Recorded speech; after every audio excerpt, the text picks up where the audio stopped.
আসসালামু আলাইকুম প্রিয় বন্ধুরা, আমি আসছিলাম পুরনো জমিদার বাড়িতে।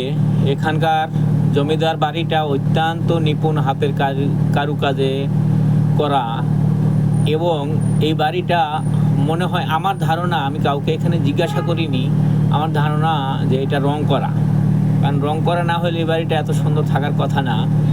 এই জমিদার বাড়িটার এই যে এটা হলো পূজার কক্ষ, খুব সুন্দর। এটার মধ্যে নাকি দেবদেবীদের মূর্তি থাকতো, এখানেই পূজা পার্বণ হতো। মোটামুটি এখানকার বাড়িটা অসম্ভব সুন্দর।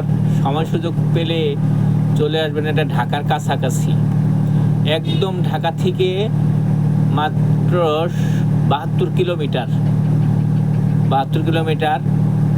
এটা মানিকগঞ্জে অবস্থিত। আপনার যারা পাবনা থেকে আসবেন তারাও আসতে পারেন, তাদের জন্য সুবিধা আছে। কাজিরহাট ফেরিটা পার হলেই আরিচা ফেরিঘাট থেকে একটু বামে যেতে হয়, প্রায় 3 কিলোর মতো। 3 কিলো গেলেই পাওয়া যায় তেওতা জমিদার বাড়ি। সেই পুরাতন 300 বছর শুনেছি এটার বয়স, 300 বছর আগেকার। ভিতরে অবস্থা ভঙ্গুর অবস্থা। এটার ভিতরে গেলে ভয়ও লাগে, হয়তো কখন ভেঙে পড়ে মাথার উপরে। অনেক জায়গায় ছাদ আছে, অনেক জায়গায় ছাদ নাই, ভেঙে গেছে। আর সাধারণত এটা তো লোহা দিয়ে ঢালাই করা না, এটা ঢালাইটা হলো আপনার বেশিরভাগ কাঠ। আর যাই লোহা আছে, রেল লাইনের লোহাগুলা বড় বড়, মাঝখান দিয়ে কিছু নাই। মাঝখান দিয়ে কাঠ দিয়ে কোনোভাবে করা, যদিও এত বছর হয়ে গেছে, লোহা হইলে হয়তো এত বছর থাকতো না। তাই যে পরিমাণ এই বাড়িটার সুন্দর এবং দেখার মতো, আমরা যারা ভ্রমণ পিপাসু তাদের জন্যে খুবই পারফেক্ট একটা জায়গা। আপনার সুযোগ পেলে ঘুরতে গেলে ঢাকা থেকে খুবই কাছে, এবং সেখানে একটি সমস্যা, হোটেল মোটেল নাই।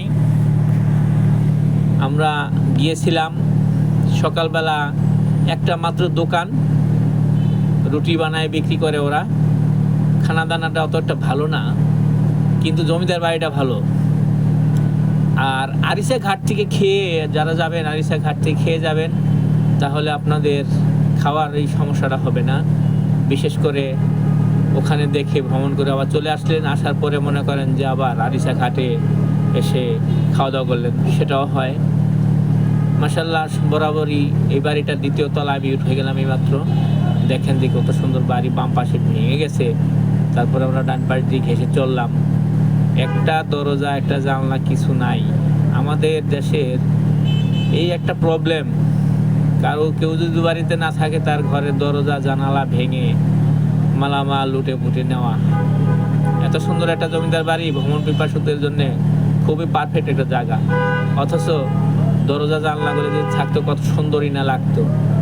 তবে দৃষ্টি দেওয়ার দরকার প্রশাসনের, কেননা এরকম জমিদার বাড়িগুলো মেরামত করে যদি আমাদের যারা ভ্রমণ করেন, ভ্রমণ পিপাসুদের জন্য যদি টিকিট সিস্টেম করেন, তবুও ভালো।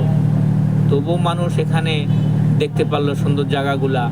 আমরা ঢাকায় থাকতে থাকতে একঘেয়ে হয়ে যাই, সেই সময় এই সব বাড়িগুলোতে ঘুরে আসলে মনটা ভালো হয়ে যায়। অনেকে ডিপ্রেশনে ভুগেন, কোথাও যান না, ঢাকায় থাকতে থাকতে একঘেয়ে হয়ে যান, তাদের জন্য খুবই পারফেক্ট একটা জায়গা। সময় পেলে ঘুরে আসবেন এই জমিদার বাড়িতে। এটা 2টা জমিদার বাড়ি শুনেছি, এদের নাকি কলকাতায় আবার জমিদার বাড়ি আছে, এই একই নামে চেনে সবাই। ঘোরার জন্য খুব সুন্দর জায়গা। প্রিয় বন্ধুরা, আমার ভিডিওটা ভালো লাগলে লাইক, কমেন্ট এবং সাবস্ক্রাইব